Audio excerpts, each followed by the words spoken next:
Bienvenue ma personne pour cette nouvelle série de vidéos, à savoir qu'est-ce que la détermination. Je pense que la dernière fois on a débattu sur beaucoup de thèmes et aujourd'hui on va parler sur un point essentiel. Et on va prendre un exemple concret que vous-même vous auriez le temps pour découvrir. Merci.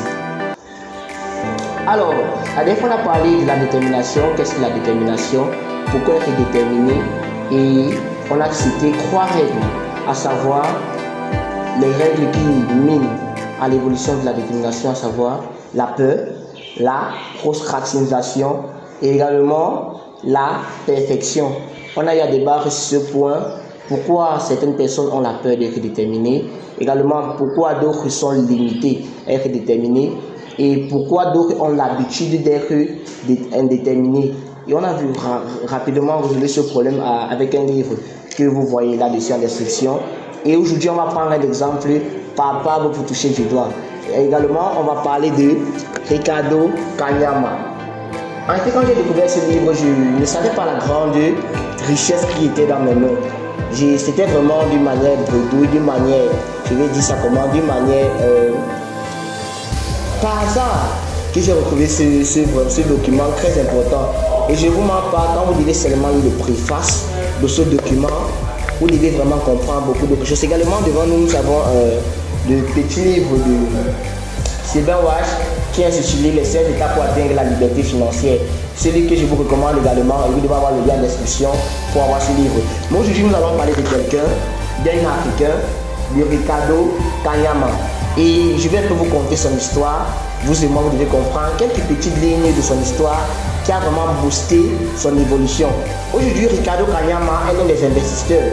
Elle est l'un des investisseurs, lui également, un grand entrepreneur dans l'Afrique et en majeure partie aussi dans le monde. Qui est Ricardo Kanyama? Ricardo Kanyama est cet homme qui est né dans une famille polygame et qu'à l'âge de 7 ans, son père meurt. Déjà, son père était un grand entrepreneur, il détenait les chèvres, des bœufs, vraiment beaucoup de bétail dans ses terres. Et bizarrement, cet homme meurt en laissant 2 femmes veuves. Sur le coup, étant donné que la culture africaine ne laissait pas les femmes hériter de leur mari, Ricardo et sa mère et ses frères se voient chassés de leur village.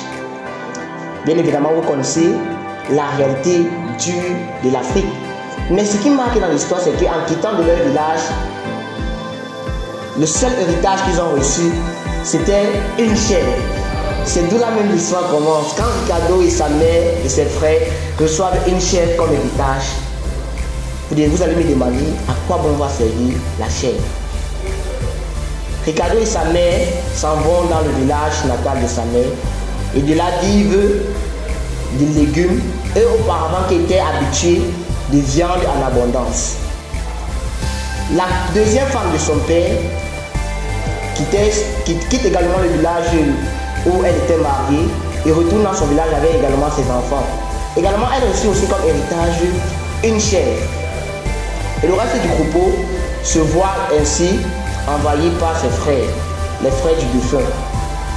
Ricardo Kanyama était l'un des derniers de la famille.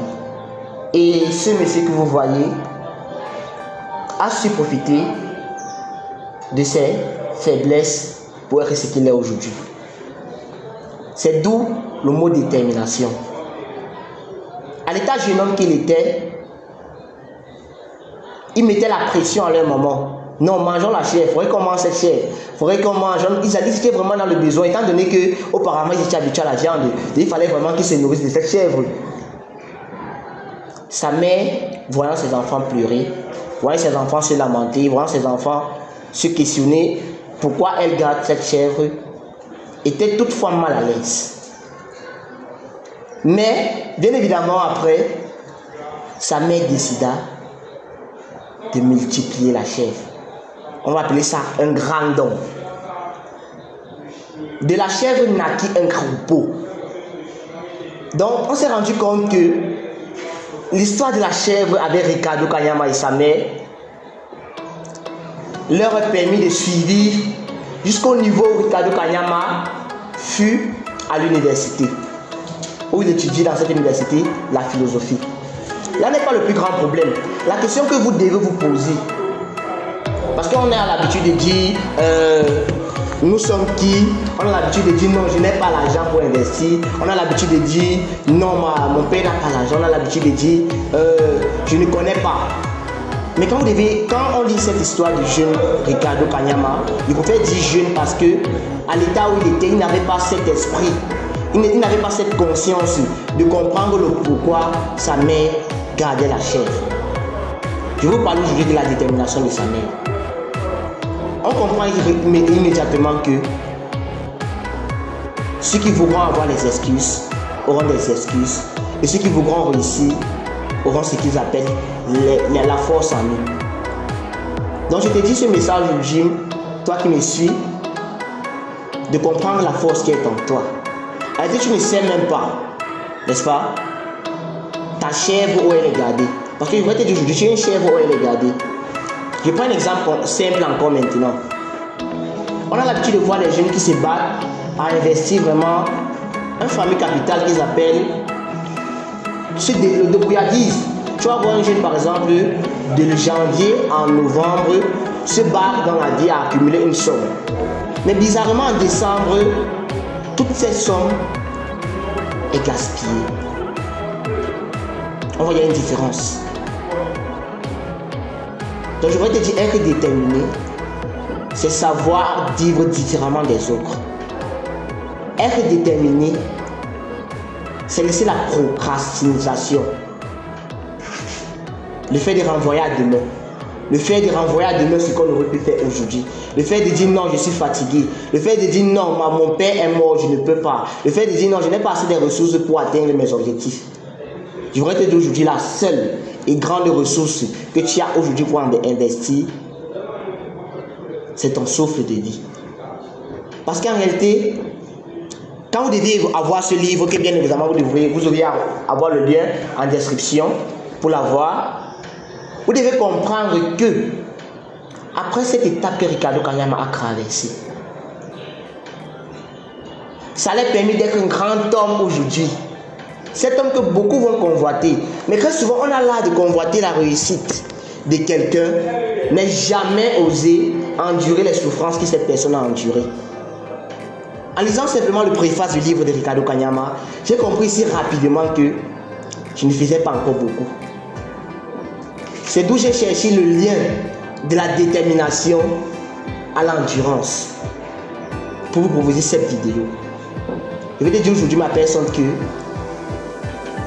tu as toutes les capacités en toi pour atteindre tes objectifs. La première règle, ou bien l'une des règles essentielles pour atteindre tes objectifs, n'est-ce pas, c'est vivre selon tes objectifs. Avoir une vision. Après avoir une vision, tu dois causer avec l'être qui est intérieur en toi. Parce qu'on a remarqué que les gens ne causent même pas avec eux. Tu ne te demandes pas pourquoi tu existes. Tu as toujours là de convoiter les autres. Tu as toujours là de dénigrer même tes compétences. Mais ce que je vais te dire aujourd'hui, c'est que tu as une grande force en toi. Tu as une force immense en toi. Tu peux au-delà de ce que tu estimes. Donc vraiment, arrête de procrastiner, arrête d'avoir peur et convoite la perfection. Je ne pourrais terminer cette vidéo en te disant ce mot: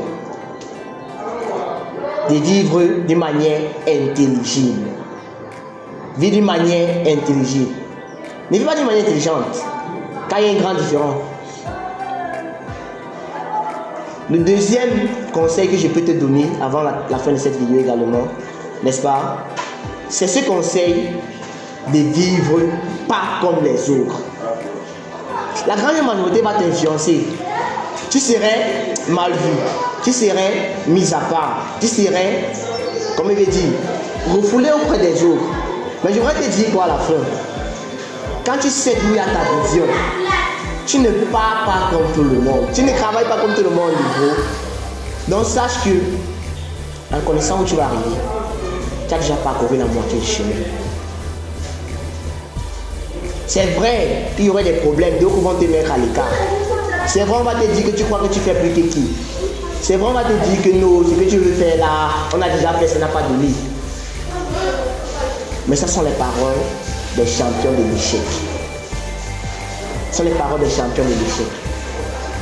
Et la clé de la réussite aujourd'hui que je vais te donner, c'est de ne jamais, jamais et jamais abandonner.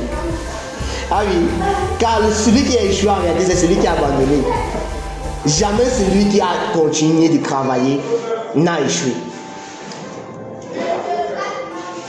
Donc, toi qui regardes cette vidéo maintenant, dresse-toi aujourd'hui la liste de tes besoins. Qu'est-ce que tu veux devenir dans la vie? Et surtout, vis selon tes objectifs. Dans le lien, vous l'aurez, les 2 livres en description. D'abord le livre Les 5 étapes pour atteindre la liberté financière que je vous conseille bien évidemment. Et également le livre de Ricardo Kayama, La chèvre de ma mère. Vous l'aurez le lien en description pour tous ceux qui veulent l'avoir. Et n'hésitez pas à nous contacter pour toute information, pour tout coaching et suivi. Donc sur ce, n'hésitez pas à vous abonner, à liker et publier la vidéo pour ne manquer aucune de nos notifications. Donc sur ce, pour ceux qui me découvrent dans la fin de la vidéo, moi je suis l'étudiant en spécialité télécom, cycle ingénierie, Nanam Jacob Saturnin, et je vous donne rendez-vous à la prochaine. Merci.